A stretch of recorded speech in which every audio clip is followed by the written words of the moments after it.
차가운 눈빛의 여검사 마이크를 움켜쥐며 선포한다. 피고인은 제 친모입니다. 방청석이 술렁이며 웅성거리고 판사마저 놀라 눈썹을 치켜 올린다. 영자 얼굴이 창백해지며 휘청이다 바닥에 쓰러진다. 아들과 며느리는 비웃으며 속삭인다. 호적에서 지운 딸 잘 찾아왔네. 감동은 나누면 더 커지죠? 이야기 전에 구독과 좋아요, 알림 설정까지 눌러주시면 매일 더 따뜻한 이야기로 찾아갈게요. 서울 종로구의 좁은 골목길, 세월의 무게를 고스란히 담고 있는 낡은 단독주택이 하나 서 있습니다. 회색 슬레이트 지붕에는 이끼가 끼어 있고 대문 앞 화분에는 시들어가는 봉숭아가 간신히 꽃을 피우고 있었습니다. 이 집에서 홀로 살고 있는 박영자는 올해 65, 구부정한 어깨와 깊게 패인 주름살이 그녀가 살아온 세월의 무게를 말해주고 있었습니다. 새벽 5시, 영자는 어김없이 눈을 떴습니다. 잠든 사이에도 몸에 배인 습관처럼 정확한 시간에 깨어나는 것이 그녀의 일상이었죠. 무릎이 시큰거리는 다리를 이끌고 부엌으로 향하면서 영자는 오늘도 혼잣말을 중얼거렸습니다. 또 하루가 시작되는구나. 그런데 오늘도 이렇게 혼자구나. 낡은 가스레인지에 불을 켜고 물을 끓이는 동안 영자의 시선은 자연스럽게 부엌벽에 걸린 작은 액자로 향했습니다. 그 안에는 어린 두 아이와 함께 찍은 옛날 사진이 있었는데 사진 속 아이들 중 하나는 까맣게 칠해져 있었습니다. 마치 그 아이가 처음부터 존재하지 않았던 것처럼 말이죠. 영자는 그 사진을 볼 때마다 가슴이 무너져 내리는 것 같았습니다. 떨리는 손으로 액자를 만지작거리며 억눌러왔던 기억들이 물밀듯이 밀려왔습니다. 젊은 시절 남편 김철수의 주먹이 날아드던 그 끔찍한 밤들이 말입니다. 또 술 먹고 왔네. 이 개 같은 거사. 철수는 술에 취하면 어김없이 주먹부터 날렸습니다. 영자의 뺨을 때리고 발로 차고 심지어는 아이들 앞에서도 서슴없이 폭력을 휘둘렀죠. 당시 10살이었던 큰딸 수진이와 8살이었던 막내 민수는 구석에 웅크리고 앉아 엄마가 맞는 모습을 지켜봐야 했습니다. 엄마, 아빠가 또 화내요. 무서워요. 수진이의 떨리는 목소리가 아직도 귓가에 생생했습니다. 영자는 그때마다 아이들을 품에 안고 달래야 했지만 정작 자신도 두려움에 떨고 있었거든요. 그런 지옥 같은 나날이 몇 년간 계속되었습니다. 내가 그때만 아니었어도 수진이를 그렇게 보내지 않았을 텐데. 영자는 같은 말을 또다시 중얼거리면서 간단히 아침을 해결하고 분식집으로 향했습니다. 집에서 걸어서 10분 거리에 있는 작은 분식집, 그곳이 바로 영자의 전부였습니다. 가로 세로 겨우 3평 남짓한 공간에 테이블 4개가 전부인 초라한 가게였지만 그녀에게는 삶의 마지막 버팀목이었죠. 가게 문을 열고 들어서자 익숙한 기름 냄새와 함께 어젯밤 설거지를 끝내고 정리해둔 그릇들이 영자를 맞이했습니다. 앞치마를 두르고 가스레인지에 불을 켜면서 영자는 또다시 그날의 기억에 잠겼습니다. 28살 되던 해 영자는 결단을 내렸습니다. 더 이상 철수의 폭력을 견딜 수 없었거든요. 그런데 문제는 재혼을 위해서는 호적을 정리해야 했다는 것이었습니다. 당시 재혼 남성 박정호는 영자에게 명확한 조건을 제시했죠. 영자 씨, 나는 남의 자식까지 책임질 수 없어요. 아들 하나만 데리고 오세요. 딸은 다른 방법을 찾으시고요. 그 말을 들은 순간 영자의 세상이 무너져 내렸습니다.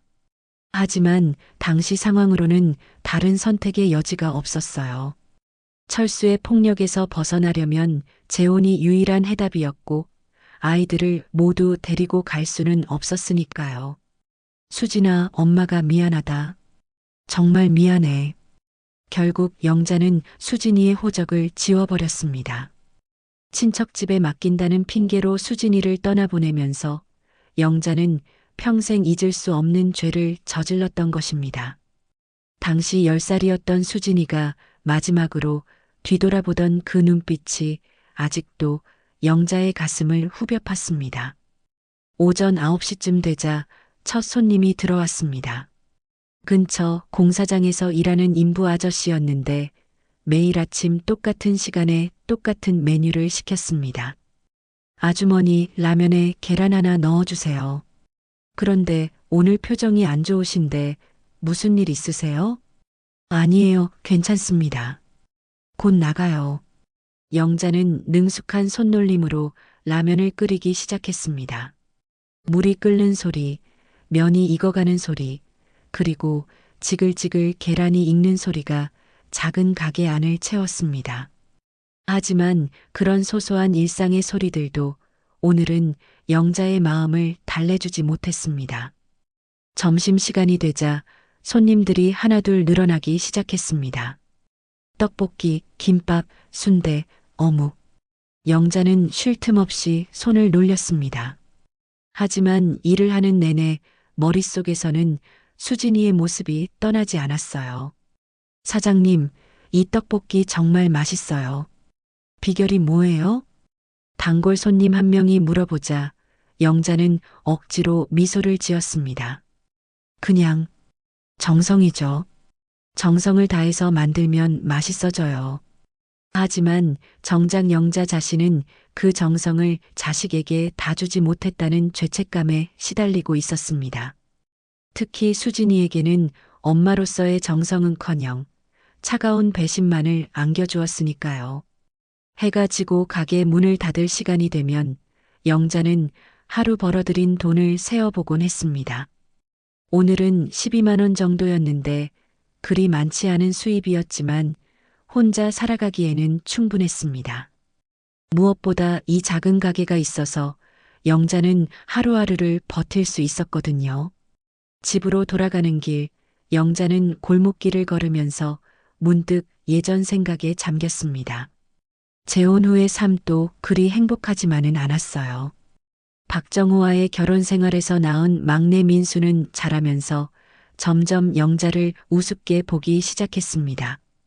특히 장성한 후에는 영자의 재산에만 관심을 보였죠. 그때 다른 선택을 했더라면, 수진이와 함께 살 방법을 찾았더라면, 영자는 또다시 같은 후회를 중얼거렸습니다. 하지만 이미 엎질러진 물이었고 시간을 되돌릴 수는 없었습니다. 그저 매일매일을 견뎌내는 것이 영자가 할 수 있는 전부였죠. 집에 들어서서 혼자 저녁을 먹으면서 영자는 텔레비전을 켰습니다. 뉴스에서는 온갖 사건 사고들이 흘러나왔지만 영자의 관심을 끈 것은 검찰청 관련 뉴스였습니다. 요즘 검사들도 참 대단하다. 저렇게 젊은 나이에.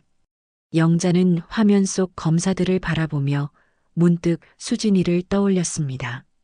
지금쯤 수진이는 어떻게 살고 있을까요? 결혼은 했을까요? 아이들은 있을까요? 아니면 영자를 원망하며 혼자 살고 있을까요? 수진아, 엄마가 정말 미안하다. 용서해줘. 영자는 빈 공기를 향해 중얼거렸습니다.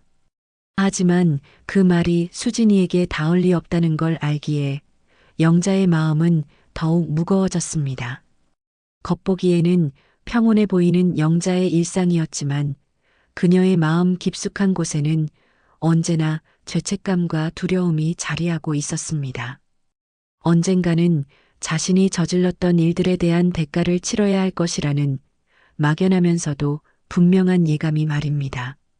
영자가 분식집에서 평소와 같은 하루를 보내고 있던 어느 목요일 오후 가게 문이 거칠게 열렸습니다.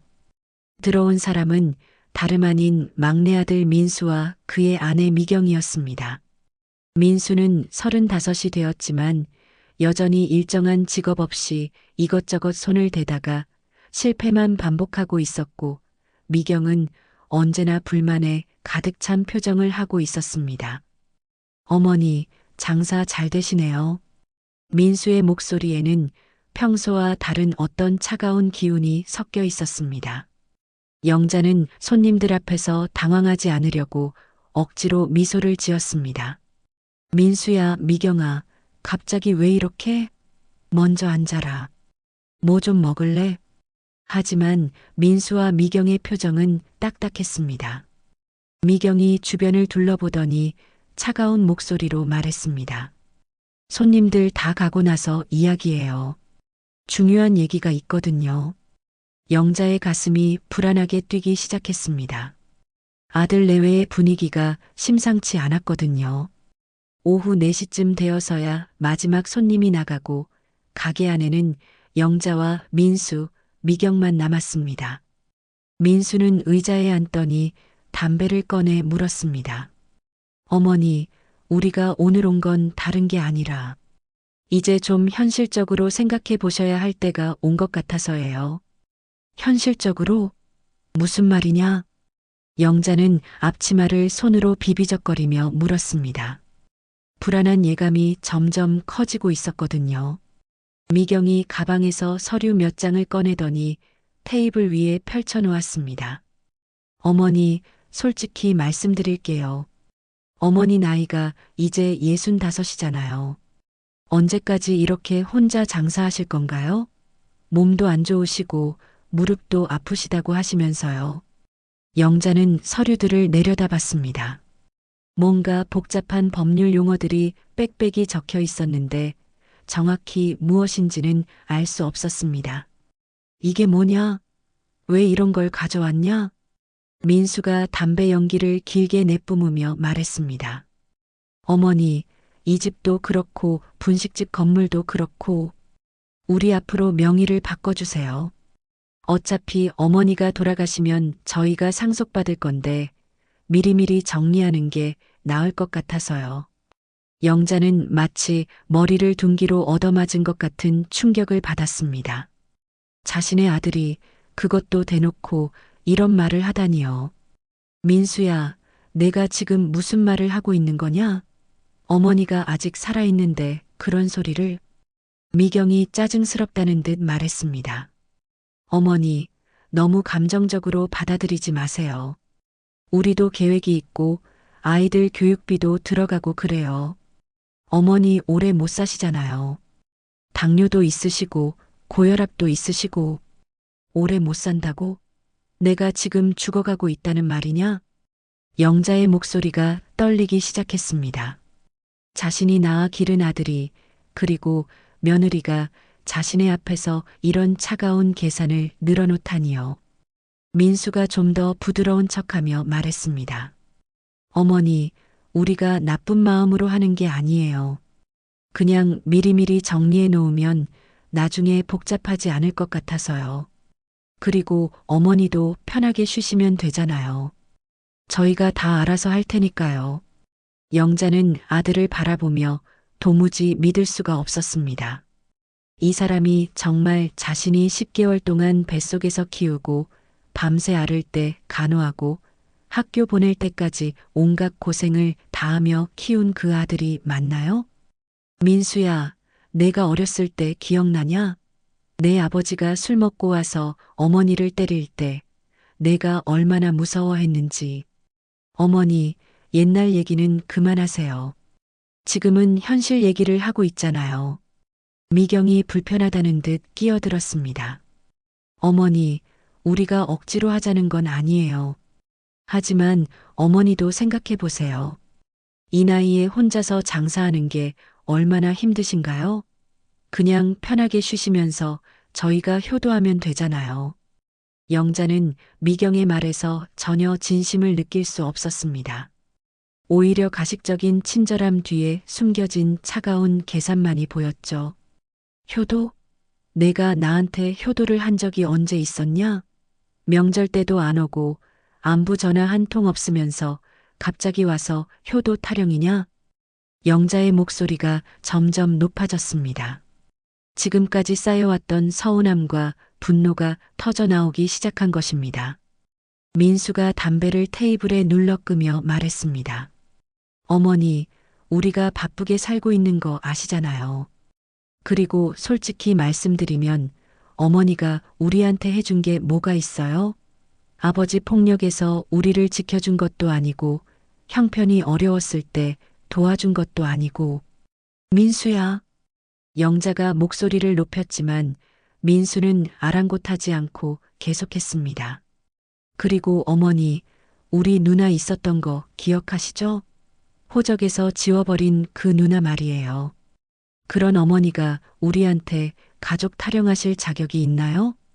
그 순간 영자의 세상이 무너져 내렸습니다. 가장 아픈 상처를 아들이 대놓고 들춰낸 것입니다. 영자는 의자에서 일어나려다가 다리에 힘이 풀려 다시 주저앉았습니다. 민수야, 그건 어머니가 어쩔 수 없었던 상황이었다. 내가 너무 어렸을 때라. 어쩔 수 없었다고요? 자식을 호적에서 지우는 게 어쩔 수 없는 일이에요? 그러면서 우리한테는 효도하라고 하세요? 미경도 거들었습니다. 어머니, 우리도 이런 얘기하기 싫어요. 하지만 어머니가 자꾸 감정적으로 나오시니까 그냥 조용히 서류에 도장만 찍어주시면 되는 일을 왜 이렇게 복잡하게 만드세요? 영자는 가슴이 터질 것 같았습니다. 수진이를 버린 것도 모자라 이제는 남은 아들마저 자신을 이렇게 대하다니요. 자신이 평생 무엇을 위해 살아왔는지, 도대체 뭘 위해 이 고생을 해왔는지 모르겠었습니다. 나가라. 당장 나가. 영자가 떨리는 목소리로 소리쳤습니다. 민수와 미경은 서류를 다시 가방에 넣으며 일어났습니다. 어머니, 며칠 생각해 보세요. 우리도 기다릴 수 있는 시간이 한정되어 있으니까요. 민수의 마지막 말은 협박처럼 들렸습니다. 두 사람이 나간 후 영자는 홀로 가게에 앉아 한동안 멍하니 있었습니다. 아들이 자신에게 한 말들이 머릿속을 계속 맴돌았습니다. 어머니 오래 못 사시잖아요. 그 말이 가장 아팠습니다. 자신을 낳아준 어머니에게 어떻게 그런 말을 할 수 있을까요? 영자는 가슴을 움켜쥐며 흐느끼기 시작했습니다. 그날 밤 영자는 잠을 이룰 수가 없었습니다. 민수의 말들이 계속해서 머릿속을 괴롭혔거든요.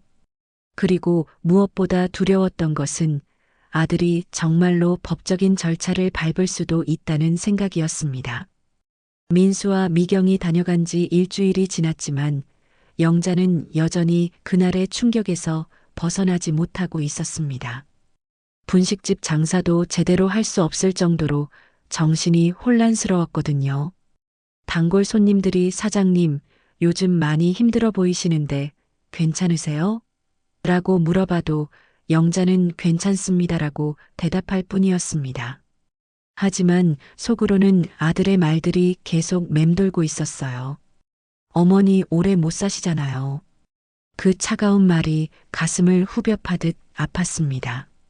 자신이 낳아 기른 아들이 어떻게 그런 말을 할 수 있을까 하는 배신감과 함께 혹시 정말로 법적인 문제가 생길 수도 있다는 불안감이 영자를 괴롭혔습니다. 그런 어느 날 오후 영자가 분식집에서 설거지를 하고 있는데 우편 배달원이 찾아왔습니다. 박영자 씨 맞으시죠? 법원에서 나온 등기우편입니다. 여기에 도장 좀 찍어주세요. 법원? 영자의 손이 떨렸습니다. 설마 하는 마음에 봉투를 받아들고 우편 배달원을 배웅한 후 영자는 떨리는 손으로 봉투를 뜯어봤습니다. 봉투 안에는 법원 공식 서류가 들어 있었는데 복잡한 법률 용어들이 빽빽히 적혀 있었습니다. 재산 분쟁 소송, 원고 박민수, 박미경, 피고 박영자. 영자는 서류를 읽으면서 다리에 힘이 풀렸습니다. 정말로 아들이 자신을 상대로 소송을 걸어온 것이었습니다. 그것도 재산을 빼앗기 위한 소송이었죠. 이런 일이. 영자는 의자에 주저앉으며 서류를 다시 한번 읽어봤습니다. 내용인즉슨 영자가 고령이고 치매 위험이 있으니 재산 관리를 자식에게 맡겨야 한다는 그런 황당한 논리였습니다. 그리고 첫 번째 재판 날짜까지 적혀 있었어요. 재판, 정말 재판까지 가야 하는 건가? 영자는 눈물이 차올랐습니다. 자신이 평생 고생해서 모은 재산을, 그것도 자신의 아들이 빼앗으려고 소송까지 걸다니요. 이런 일이 세상에 있을 수 있는 일인가요? 며칠 후 첫 번째 재판 날이 되었습니다. 영자는 평생 가본 적이 없는 법원 앞에 서서 한참을 망설였습니다. 회색빛 높은 건물이 마치 영자를 내려다보는 것 같아서 위압감이 들었거든요. 들어가야지. 이런다고 해서 문제가 해결되는 건 아니니까. 영자는 용기를 내서 법원 안으로 들어갔습니다. 복잡한 복도를 지나 재판정을 찾아가는 동안 영자의 심장은 마구 뛰었습니다. 법정 문 앞에서 잠시 숨을 고르고 나서 영자는 떨리는 손으로 문을 밀고 들어섰습니다. 법정 안은 생각보다 넓었습니다. 높은 천장과 무거운 분위기가 영자를 압도했죠. 그리고 상대석에는 이미 민수와 미경이 앉아 있었습니다. 두 사람은 영자를 보더니 냉소 가득한 시선을 보냈습니다. 어머니, 오셨네요. 변호사는 안 모셨나 보네요. 미경의 말에는 비웃음이 섞여 있었습니다. 영자는 변호사를 구할 돈도 없었고 무엇보다 이런 일을 혼자 해결해야 한다고 생각했거든요. 나는 변호사 없이도 할 수 있어. 영자의 목소리는 떨렸지만 그래도 굴복하지 않으려는 의지가 담겨 있었습니다. 잠시 후 판사가 들어오고 재판이 시작되었습니다. 그런데 그때 검사석에서 한 사람이 일어서는 것이 영자의 눈에 들어왔습니다. 차갑고 단정한 검은 정장을 입은 젊은 여성이었는데 그 모습이 왠지 낯설지 않았습니다. 이 사건을 담당하게 된 검사 이수진입니다. 그 순간 영자의 세상이 멈춘 것 같았습니다. 이수진? 설마 그 수진이? 영자는 믿을 수 없다는 표정으로 검사석을 바라봤습니다. 검사의 얼굴을 자세히 보니 어린 시절 호적에서 지워보냈던 그 딸의 모습이 어렴풋이 겹쳐졌습니다. 하지만 너무나 달라져 있었어요. 차가우면서도 당당한 모습, 그리고 무엇보다 영자를 바라보는 그 시선에는 온기라고는 전혀 찾아볼 수 없었습니다. 검사님, 혹시 박영자와? 영자가 떨리는 목소리로 물어보려 했지만 수지는 차갑게 끊었습니다. 재판 진행에 집중해 주시기 바랍니다. 그 순간 영자는 확신했습니다. 저 사람이 바로 자신이 버린 딸 수진이라는 것을요. 하지만 수진은 영자를 마치 남처럼 대하고 있었습니다. 민수의 변호사가 일어서서 말하기 시작했습니다. 재판장님, 피고인 박영자는 현재 65세의 고령으로 치매 초기 증상과 함께 재산 관리 능력이 현저히 떨어진 상태입니다. 따라서 법적 보호 아래 재산 관리를 자녀에게 위임하는 것이 마땅하다고 봅니다. 영자는 그 말을 듣고 펄쩍 뛰었습니다. 치매요? 내가 언제 치매에 걸렸다고 그런 소리를 하는 거예요? 하지만 판사는 조용히 하라는 손짓을 했고 민수의 변호사는 계속해서 거짓 증언을 늘어놓았습니다. 피고인은 최근 들어 같은 말을 반복하고 돈 계산도 제대로 못하며 심지어 가족들의 이름도 헷갈려 합니다. 이런 상황에서 상당한 재산을 혼자 관리하게 두는 것은 위험합니다. 영자는 도저히 참을 수가 없었습니다. 그런 건 거짓말이에요. 나는 멀쩡해요. 분식집도 혼자 다 하고 있고 돈 계산도 정확하게 하고 있다고요. 그때 수진이 일어섰습니다. 피고인께서는 지금 흥분 상태인 것으로 보입니다. 잠시 진정하시고 차분히 답변해 주시기 바랍니다. 수진의 목소리는 너무나 차가웠습니다. 마치 전혀 모르는 남과 대화하는 것처럼 말이에요. 영자는 그 차가운 목소리를 듣고 가슴이 무너져 내리는 것 같았습니다. 수진아, 나는 내 엄마야. 영자가 작은 목소리로 중얼거렸지만 수지는 들리지 않는 척했습니다.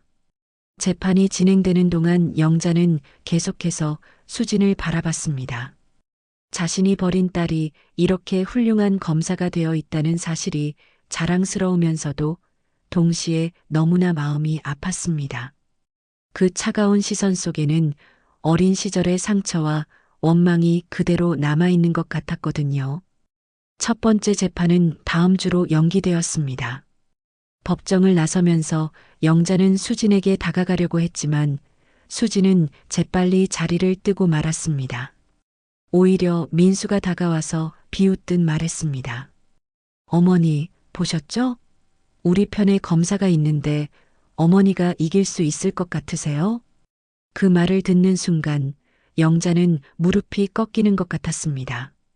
자신이 버린 딸이 이제 자신을 심판하는 위치에 서게 된 것입니다.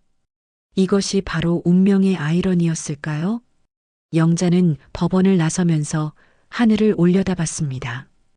구름이 잔뜩 낀 회색 하늘이 마치 자신의 마음 같았습니다.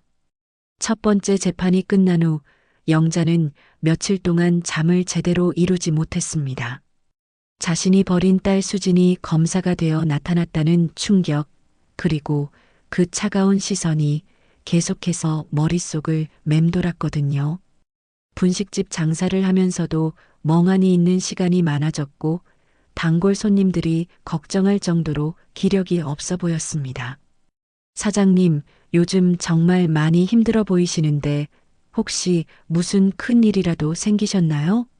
자주 오는 단골 할아버지가 걱정스럽게 물어보자 영자는 억지로 미소를 지으며 대답했습니다. 아니에요, 괜찮습니다.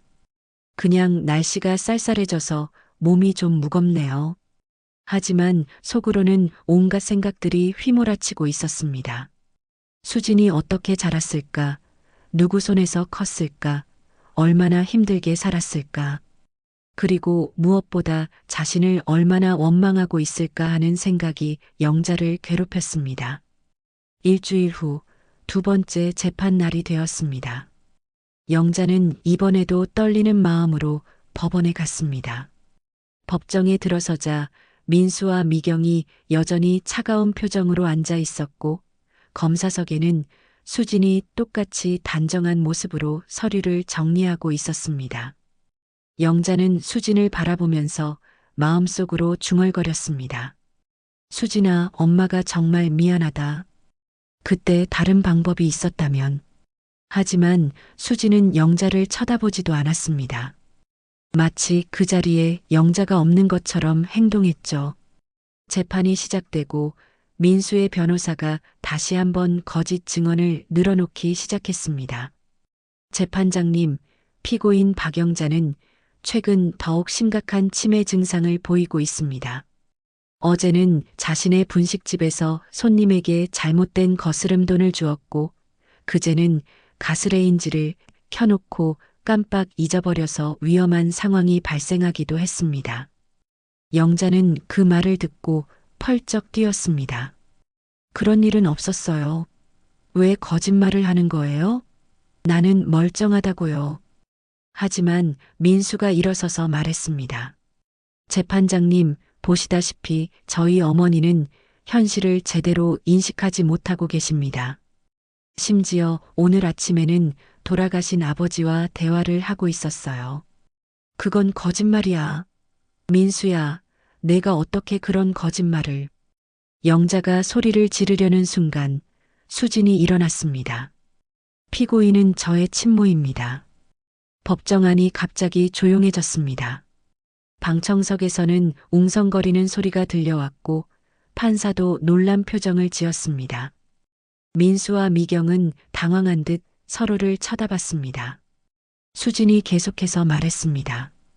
제가 이 사건을 맡게 된 것은 우연이었습니다. 하지만 법적으로 문제가 없다는 판단 하에 계속 진행하겠습니다. 개인적인 감정은 배제하고 오직 법과 진실에 따라 판단하겠습니다.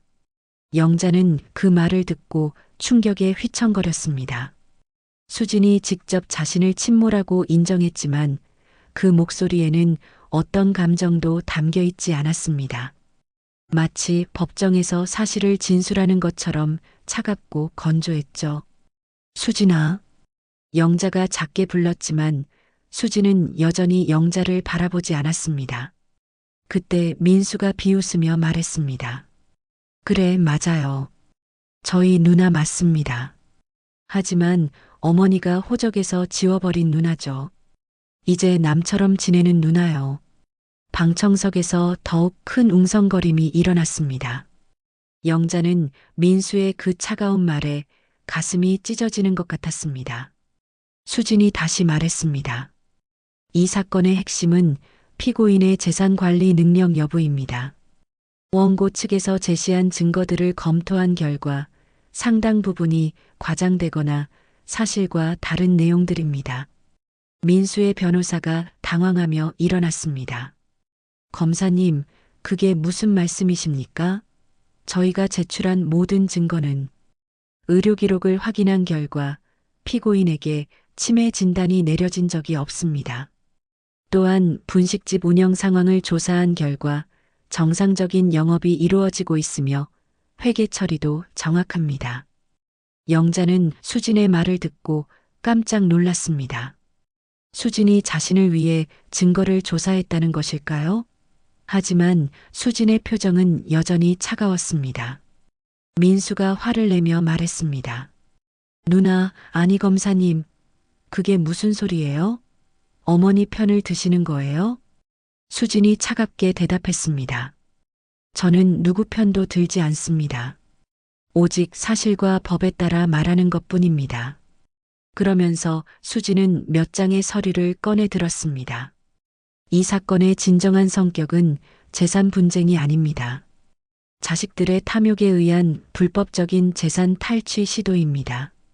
원고들이 제출한 증거 중 상당 부분이 위조되었거나 과장된 것으로 드러났습니다. 민수와 미경의 얼굴이 새하얗게 변했습니다. 미경이 떨리는 목소리로 말했습니다. 그런 말씀을 저희가 언제 위조를? 의사소견서의 날짜가 조작되었고 목격자 진술 또한 사실과 다릅니다. 더욱이 피고인을 치매 환자로 몰아가기 위해 거짓 진술을 한 정황이 발견되었습니다. 영자는 믿을 수가 없었습니다. 수진이 자신을 위해 이런 조사를 다 해왔다는 것이요. 하지만 동시에 마음이 더욱 아팠습니다. 수진이 자신을 도와주고 있지만 그 시선만은 여전히 차갑기 그지없었거든요. 수진이 계속해서 말했습니다. 법정에서 거짓 진술을 한 것에 대해서는 별도의 법적 조치가 필요할 것으로 보입니다. 민수가 당황해서 일어났습니다. 누나, 아니 검사님, 우리는 어머니를 걱정해서 걱정이라고 하셨습니까? 수진의 목소리가 더욱 차가워졌습니다. 재산을 빼앗기 위해 친모를 치매 환자로 몰아가는 것이 걱정이라고 하십니까? 영자는 그 순간 수진의 목소리에서 작은 감정의 동요를 감지했습니다. 아주 미세했지만 분명히 분노가 섞여 있었어요. 재판이 끝나고 민수와 미경은 황급히 법정을 빠져나갔습니다. 영자는 수진에게 다가가려고 했지만 수진은 여전히 서류만 바라보고 있었습니다. 수진아. 영자가 조심스럽게 불렀지만 수진은 대답하지 않았습니다. 그저 묵묵히 가방에 서류를 넣을 뿐이었죠. 고마워. 정말 고마워. 영자의 목소리에는 눈물이 섞여 있었습니다. 하지만 수진은 가방을 들고 일어서더니 영자를 한 번도 쳐다보지 않은 채 법정을 나가버렸습니다. 영자는 홀로 법정에 남아서 한참을 울었습니다.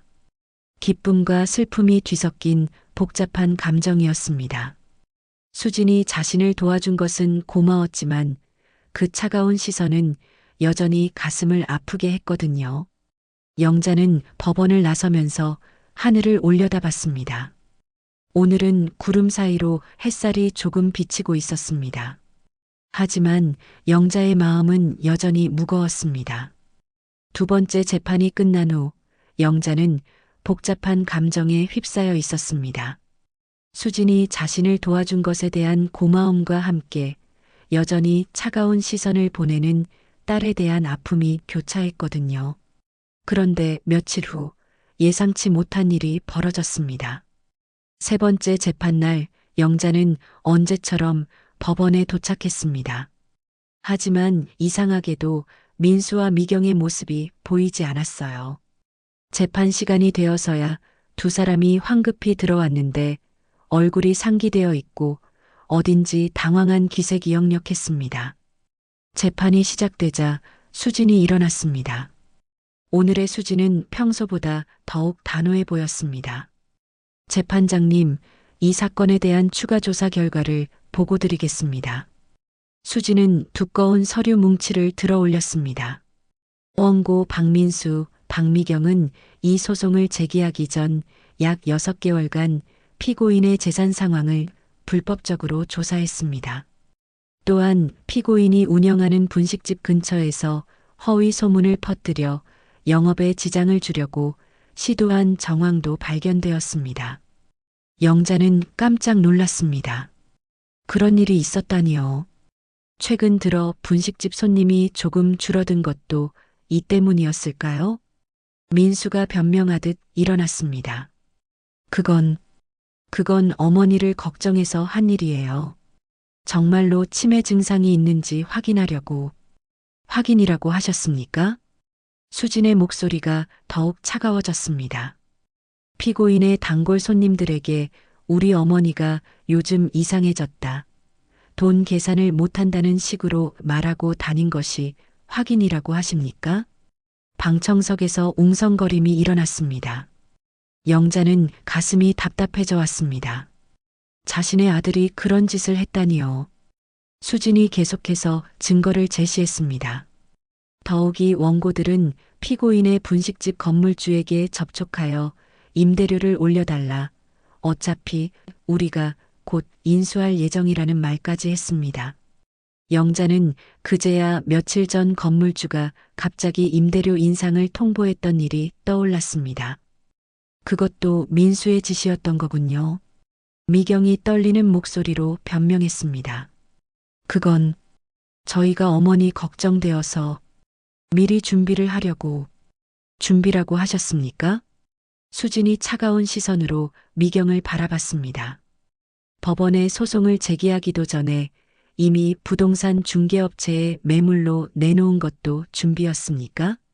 이번에는 영자가 충격을 받았습니다. 민수가 자신의 집과 분식집을 벌써 팔려고 했다는 것이었거든요. 수진은 더 많은 증거들을 제시했습니다.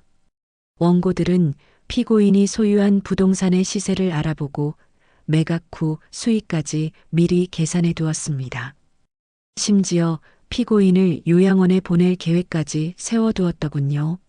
영자는 이제 완전히 절망했습니다. 자신의 아들이 자신을 요양원에 보내려고 계획까지 세워두었다니요. 그것도 자신이 아직 건강한데 말이에요.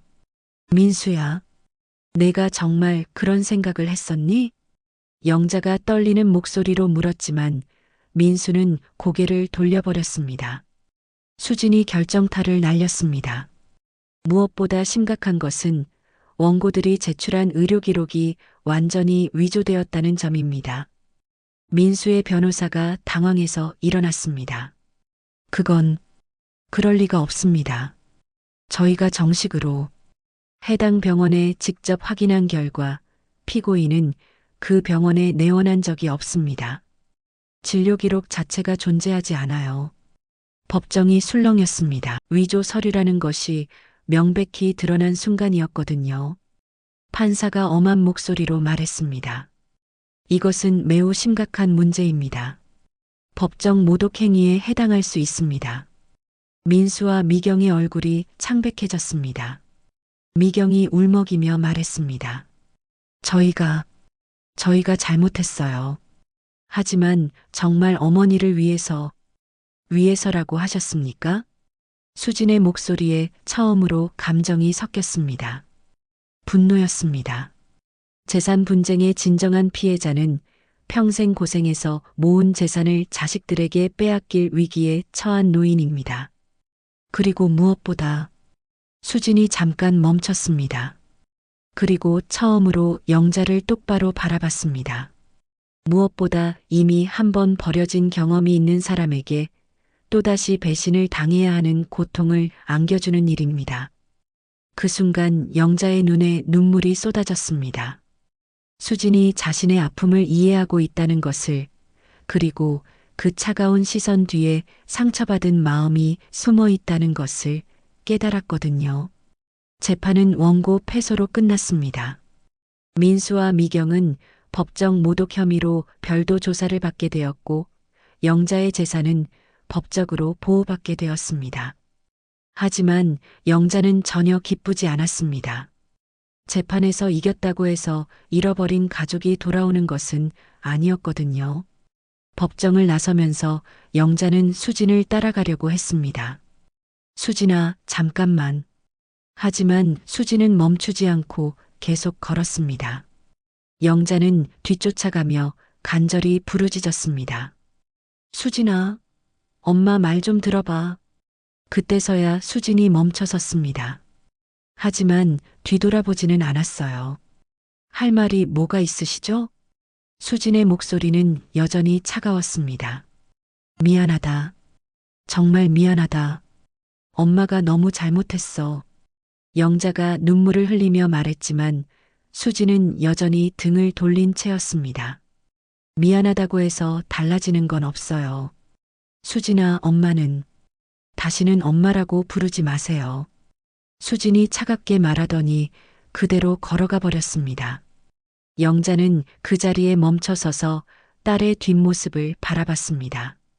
그날 밤 영자는 분식집에서 혼자 앉아 생각에 잠겼습니다. 재판은 이겼지만 정작 중요한 것은 모두 잃어버린 기분이었어요.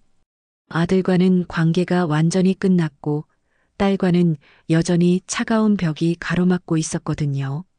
내가 뭘 위해 살아온 거지? 영자는 빈 분식집에서 혼잣말을 중얼거렸습니다.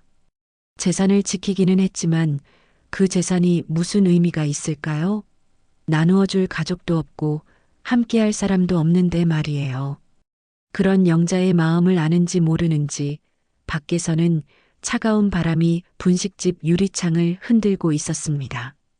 재판이 끝난 지 며칠이 지났지만 영자의 일상은 완전히 뒤바뀌어 있었습니다. 분식집을 운영하는 것조차 힘들어졌거든요. 손님이 와도 멍하니 있는 시간이 많았고 주문을 받아도 무엇을 시켰는지 까먹는 일이 자주 생겼습니다. 아이러니하게도 민수가 거짓으로 주장했던 치매 증상들이 실제로 나타나기 시작한 것 같았어요. 사장님, 저라면 하나 시켰는데. 단골 손님이 조심스럽게 말하자 영자는 그제야 정신을 차렸습니다. 아, 죄송해요. 깜빡했네요. 지금 바로 끓여드릴게요. 하지만 마음은 여전히 복잡했습니다. 재판에서는 이겼지만 정작 가장 소중한 것들은 모두 잃어버린 기분이었거든요. 민수와는 완전히 관계가 끊어졌고 수진과는 여전히 차가운 벽이 가로막고 있었습니다. 그런 어느 날 저녁 영자가 분식집 문을 닫고 정리를 하고 있는데 누군가 문을 두드렸습니다. 밖을 보니 민수가 서 있었어요. 하지만 예전과는 다른 모습이었습니다. 초췌해 보였고 어딘지 절망적인 표정을 짓고 있었거든요. 영자는 망설이다가 문을 열었습니다. 민수야, 왜 왔니? 민수는 한참을 말없이 서 있다가 작은 목소리로 말했습니다. 어머니, 저 망했어요. 뭐라고? 재판에서 위조 서류 제출한 것 때문에 형사처벌을 받게 되었어요. 그리고 미경이는 저를 떠났어요. 영자는 놀라서 민수를 바라봤습니다. 아들의 얼굴에는 절망과 후회가 가득했어요. 미경이가 아이들 데리고 친정으로 가버렸어요. 이혼하자고 하더군요. 그리고 제가 하던 사업도 투자자들이 모두 손을 뗐어요. 법정에서 거짓말한 사람이라고. 민수는 무릎이 꺾이듯 주저앉았습니다. 어머니, 저 정말 잘못했어요. 정말 잘못했어요. 영자는 복잡한 감정에 휩싸였습니다. 아들이 자신에게 한 일들을 생각하면 화가 났지만 동시에 이렇게 무너진 아들을 보니 마음이 아팠거든요. 민수야, 어머니 재산을 노렸던 것도 잘못이었고 거짓 서류를 만든 것도 잘못이었어요. 하지만 가장 잘못한 건 어머니를 어머니로 보지 않았다는 거예요. 민수는 눈물을 흘리기 시작했습니다. 누나 말이 맞았어요. 진정한 피해자는 어머니였어요. 평생 고생해서 모은 재산을 자식한테 빼앗길 뻔한 어머니가. 영자는 민수의 말을 들으면서 마음이 무너져 내렸습니다. 아들이 이제야 자신의 잘못을 깨달은 것 같았거든요. 그런데 이제 와서 뭘 어떻게 해요? 미경이도 떠났고 아이들도 못 보게 되었고 저는 이제 정말 혼자예요. 민수야, 내가 잘못한 건 맞지만. 영자가 말하려는 순간 민수가 갑자기 일어났습니다. 어머니, 저는 이제 정말 갈 곳이 없어요. 하지만 어머니한테 용서를 구할 자격도 없다는 거 알아요. 민수는 그렇게 말하더니 분식집을 나가버렸습니다. 영자는 그 모습을 보면서 가슴이 아팠습니다. 아들이 저지른 잘못은 분명했지만 그렇다고 해서 완전히 등을 돌릴 수는 없었거든요. 며칠 후 영자는 더 충격적인 소식을 들었습니다. 민수가 한강에서 실종되었다는 것이었어요. 경찰에서 연락이 와서 알게 되었는데 민수의 차가 한강 다리 근처에서 발견되었고 유서 같은 메모가 남겨져 있었다고 했습니다. 뭐라고요? 민수가? 영자는 전화기를 떨어뜨릴 뻔했습니다. 아들이 그런 극단적인 선택을 했다는 것이 믿어지지 않았거든요. 급히 한강으로 달려간 영자는 경찰과 함께 수색 작업을 지켜봤습니다. 하지만 며칠이 지나도 민수는 발견되지 않았어요. 그런 와중에 수진이 나타났습니다. 영자는 딸을 보자마자 눈물이 쏟아졌습니다. 수진아, 민수가 알고 있어요. 수진의 목소리는 여전히 차가웠지만 어딘지 흔들리는 것 같았습니다. 경찰 수사에 협조하고 있어요. 형사처벌 압박감 때문에 극단적인 선택을 한 것 같다고. 영자는 수진을 붙잡고 울기 시작했습니다. 내가 잘못했어. 민수를 너무 차갑게 대했나 봐. 그래서 저런 생각을. 당신 잘못이 아니에요. 수진이 처음으로 영자를 위로하는 말을 했습니다. 하지만 여전히 어머니라고 부르지는 않았어요. 민수가 저지른 일들의 책임은 민수 자신에게 있어요. 당신이 자책할 이유는 없습니다. 하지만 영자는 계속 울고 있었습니다. 아니야. 내가 더 좋은 엄마였다면 민수가 그런 마음을 갖지 않았을 거야. 좋은 엄마라고요? 수진의 목소리가 다시 차가워졌습니다. 그렇다면 왜 저는 버렸나요? 좋은 엄마라면 왜 자식을 호적에서 지웠나요? 영자는 수진의 말에 더욱 무너져 내렸습니다. 수진아, 엄마가 미안해. 정말 미안해. 미안하다고 하지 마세요. 그런 말로는 아무것도 해결되지 않아요. 수진이 일어서면서 말했습니다. 저는 민수 일 때문에 온 거예요. 다른 이유는 없어요. 영자는 딸의 차가운 말에 절망했습니다.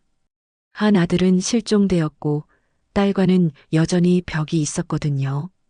며칠 더 지나서 민수의 시신이 발견되었습니다.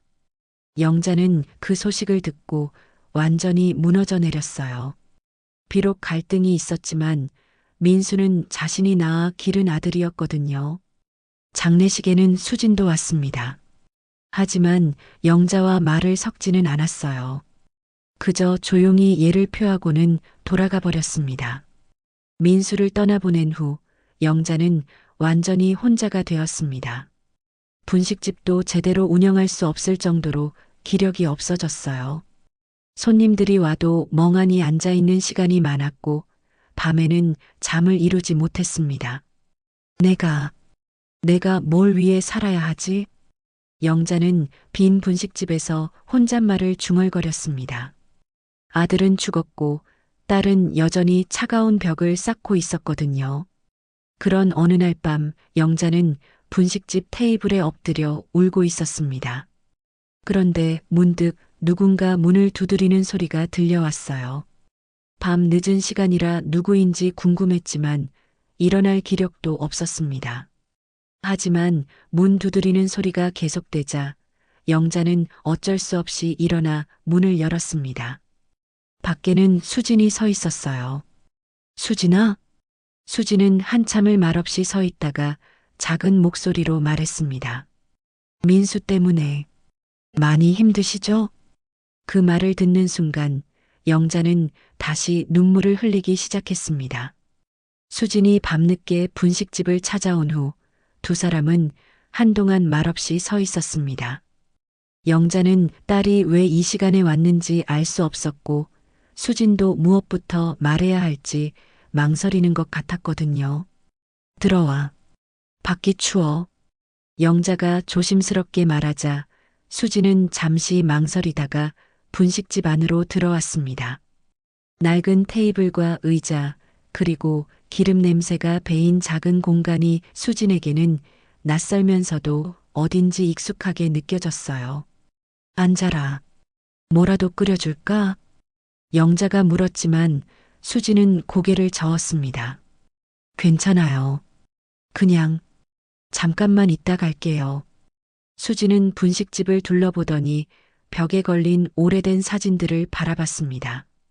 그 중에는 어린 시절 민수와 함께 찍은 사진도 있었는데 자신의 모습만 까맣게 칠해져 있었어요. 그 사진. 수진이 말을 꺼내려다가 멈췄습니다. 영자는 수진의 시선을 따라가다가 그 사진을 발견했습니다. 수진아, 그건 왜 제 얼굴만 지우셨나요? 수진의 목소리에는 오랫동안 억눌러왔던 아픔이 담겨 있었습니다.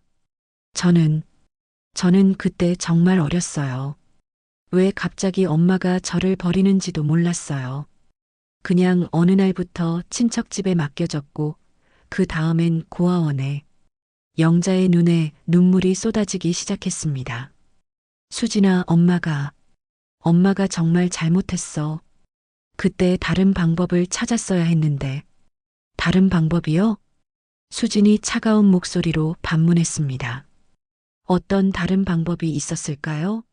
재혼하려면 짐이 되는 자식은 버려야 한다는 그런 방법 말고요? 영자는 수진의 날카로운 말에 할 말을 잃었습니다. 아무리 당시 상황이 어려웠다고 해도 자식을 버린다는 것을 정당화할 수는 없었거든요. 고아원에서 몇 년을 보냈는지 아세요? 다른 아이들은 가족이 면회를 오는데 저는 단 한 번도 누가 찾아오지 않았어요. 수진의 목소리가 떨리기 시작했습니다. 밤마다 울면서 엄마가 언제 데리러 올까 생각했어요. 다른 아이들이 입양을 갈 때마다 혹시 저도 원래 가족한테 돌아갈 수 있을까 기대했고요. 영자는 딸의 말을 들으면서 가슴이 찢어지는 것 같았습니다. 자신이 버린 딸이 그런 고통을 겪었다는 것을요. 하지만 아무도 오지 않았어요. 결국 저는 18살이 되어서야 고아원을 나올 수 있었어요. 그리고 그때부터 혼자 살아왔어요. 정말 혼자서 모든 걸 해결하면서요.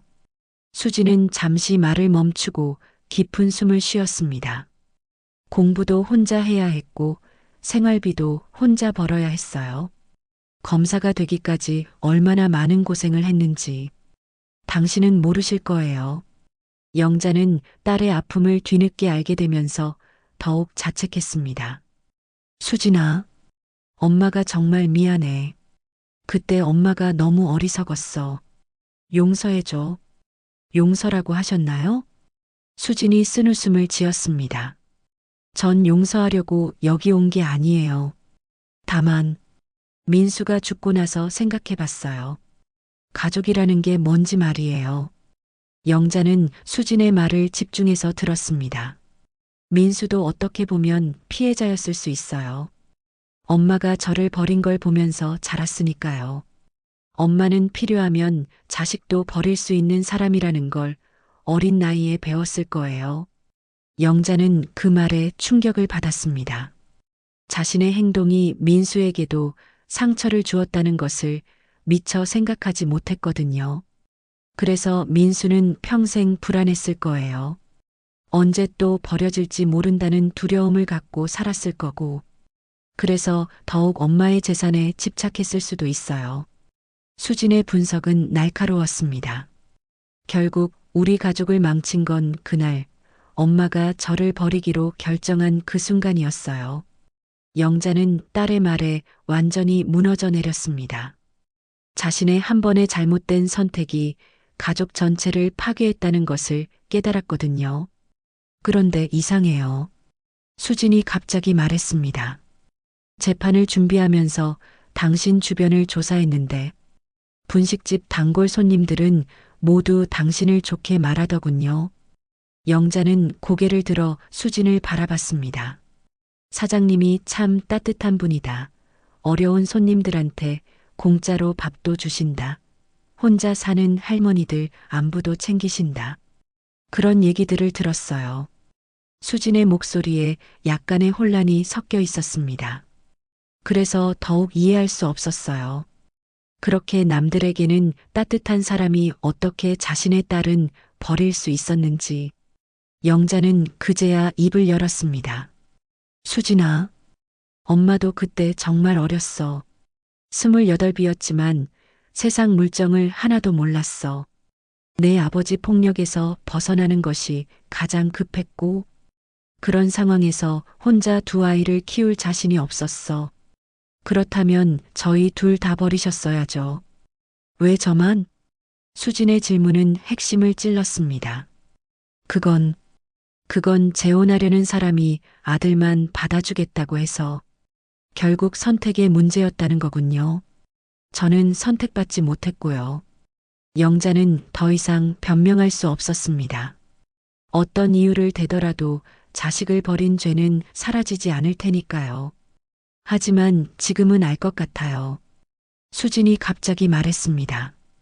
당신도 피해자였을 수 있다는 걸요.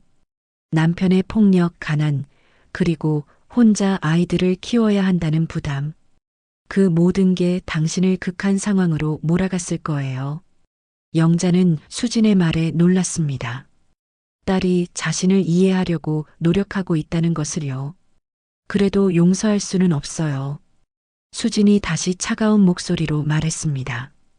하지만 혼자 두지는 않겠어요. 뭐라고? 당신을 엄마라고 부를 수는 없어요. 하지만 완전히 남처럼 지낼 수도 없을 것 같아요. 결국 우리는 피를 나눈 사이니까요. 영자의 가슴에 작은 희망이 싹 텄습니다. 그러니까 가끔 이렇게 올 수는 있을 것 같아요. 당신이 어떻게 지내는지 확인하러 말이에요. 수지는 일어서면서 말했습니다. 하지만 착각하지는 마세요. 이건 용서가 아니에요. 그냥 최소한의 도리일 뿐이에요. 영자는 눈물을 흘리면서도 고개를 끄덕였습니다. 완전한 화해는 아니지만 그래도 희망의 씨앗이 생긴 것 같았거든요. 고맙다, 수진아. 정말 고마워. 수진은 대답하지 않고 분식집을 나갔습니다. 하지만 문을 나서면서 잠깐 뒤돌아봤어요. 그 짧은 순간에 영자는 딸의 눈에서 작은 온기를 발견했습니다. 수진이 다녀간 지 한 달이 지났습니다. 영자는 그날 밤의 대화를 계속 떠올리며 하루하루를 보내고 있었어요. 딸이 완전히 용서해 준 것은 아니지만 그래도 혼자 두지는 않겠다고 한 말이 큰 위로가 되었거든요. 분식집 장사도 조금씩 예전 모습을 되찾고 있었습니다. 민수를 잃은 슬픔은 여전했지만 살아야 할 이유가 생긴 것 같았어요. 혹시 수진이 다시 올지도 모른다는 작은 희망 때문이었습니다. 어느 토요일 오후 영자가 분식집에서 떡볶이를 끓이고 있는데 문이 열렸습니다. 손님인 줄 알고 어서 오세요라고 인사했는데 돌아보니 수진이 서 있었어요. 수진아. 영자의 목소리에는 놀라움과 기쁨이 섞여 있었습니다. 수진은 평소와 달리 검은 정장이 아닌 편안한 옷을 입고 있었어요. 안녕하세요. 수진은 여전히 차가운 어조였지만 예전보다는 부드러워진 것 같았습니다. 앉아라. 뭐 좀 먹을래? 아니요, 괜찮습니다. 하지만 수진은 테이블 중 하나에 조용히 앉았습니다. 영자는 어색한 침묵을 깨기 위해 말을 걸어봤어요. 요즘 일이 많이 바쁘니? 그럭저럭요. 수진의 대답은 여전히 간단했습니다. 하지만 영자는 딸이 여기 있다는 것만으로도 감사했어요. 그때 분식집 문이 다시 열리며 단골 할머니 한 분이 들어오셨습니다. 사장님, 오늘도 김밥 하나 싸주세요. 네, 할머니. 조금만 기다리세요. 영자가 김밥을 싸는 동안 할머니는 수진을 보더니 물어보셨어요. 사장님, 이분은 누구세요? 참 예쁘시네요. 영자는 잠깐 망설였습니다. 뭐라고 소개해야 할지 알 수 없었거든요.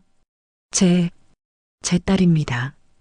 영자가 조심스럽게 대답하자 할머니는 놀라며 말씀하셨습니다. 어머, 딸이 있으셨구나. 그동안 혼자 사신다고 해서. 딸분이 이렇게 훌륭해 보이시는데 얼마나 자랑스러우시겠어요.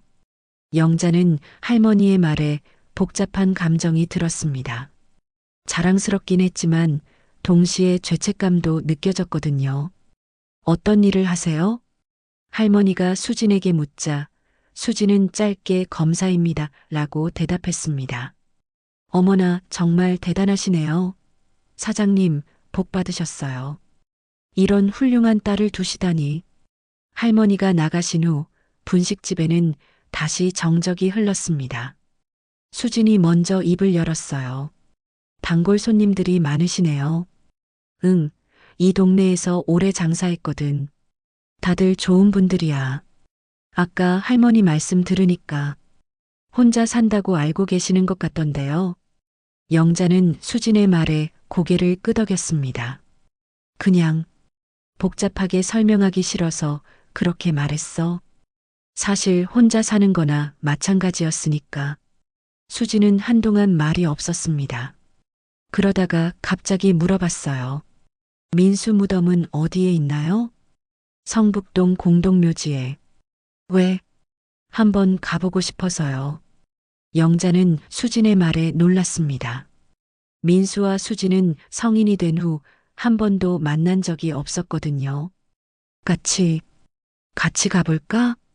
영자가 조심스럽게 물어보자 수진은 잠시 망설이다가 고개를 끄덕였습니다. 다음 주 일요일 두 사람은 함께 민수의 무덤을 찾았습니다. 작은 봉분 앞에서 영자는 꽃을 놓고 절을 했어요. 수진은 묵묵히 서서 무덤을 바라보고 있었습니다.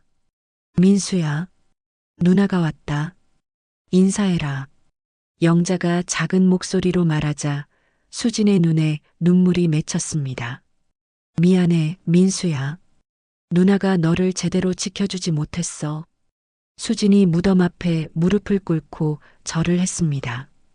영자는 그 모습을 보면서 마음이 아팠어요. 수진아, 내 잘못이 아니야. 저도 민수를 버렸어요. 재판에서 차갑게 대했고 마지막에도 따뜻한 말 한마디 못 해줬어요. 수진의 목소리에는 후회가 가득했습니다. 우리 가족은 정말 서로에게 잔인했네요. 영자도 무덤 앞에 앉으며 말했습니다. 다 엄마 잘못이야.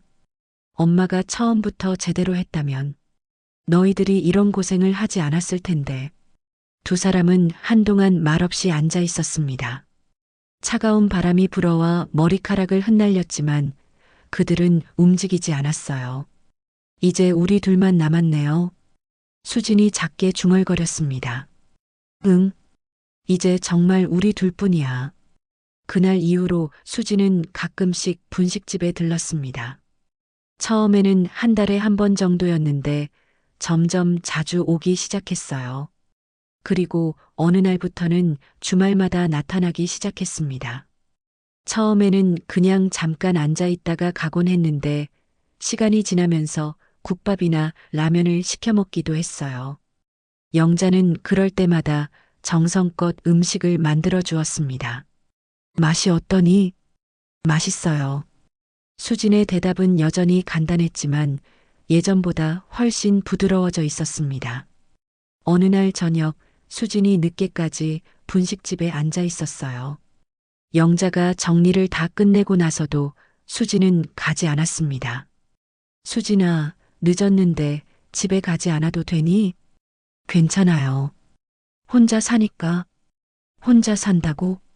네, 원룸에서 혼자 살아요. 영자는 그 말을 듣고 마음이 아팠습니다. 딸이 여전히 혼자 살고 있다는 것이요. 외롭지 않니? 익숙해요. 수진의 대답은 담담했지만 영자는 그 속에 숨겨진 외로움을 느낄 수 있었어요. 몇 달이 더 지난 후 수진은 영자에게 제안했습니다. 혹시 같이 살까요? 영자는 깜짝 놀라서 수진을 바라봤습니다. 뭐라고? 혼자 사시는 것도 위험하고 저도 혼자 사는 게 이제 지겨워서요. 영자의 눈에 눈물이 맺혔습니다. 정말 괜찮겠니? 네, 괜찮아요. 다만 조건이 있어요. 어떤 조건? 절대 엄마라고 부르지는 않을 거예요. 그리고 과거 얘기도 하지 않을 거예요. 영자는 고개를 끄덕였습니다. 그런 조건이라면 얼마든지 받아들일 수 있었어요. 하지만 함께 살면서 새로운 추억은 만들 수 있을 것 같아요. 수진의 말에 영자는 눈물을 흘렸습니다. 완전한 화해는 아니었지만 조금씩 가까워지고 있는 것 같았거든요. 그렇게 두 사람은 함께 살기 시작했습니다. 수지는 주말마다 분식집에 와서 조용히 국밥을 먹었고 영자는 정성껏 음식을 만들어 주었어요. 말은 많지 않았지만 서로의 존재 자체가 위로가 되었습니다. 어느 날 단골 할머니가 물어보셨습니다. 사장님, 요즘 많이 밝아지셨네요. 딸분이랑 같이 살게 되어서 그래요? 영자는 미소를 지으며 대답했습니다. 네, 이제 혼자가 아니에요. 그때 수진이 분식집에 들어오면서 조용히 자리에 앉았습니다. 영자는 묻지도 않고 국밥을 끓이기 시작했어요. 그리고 수진은 묵묵히 그 국밥을 먹었습니다. 완전한 용서나 화해는 아니었지만 조금 늦게 찾아온 작은 평화가 두 사람에게는 충분했습니다. 당신의 하루에 작은 감동이 되었다면 구독과 좋아요로 함께 걸어주세요. 다음 이야기도 따뜻하게 준비해 두겠습니다.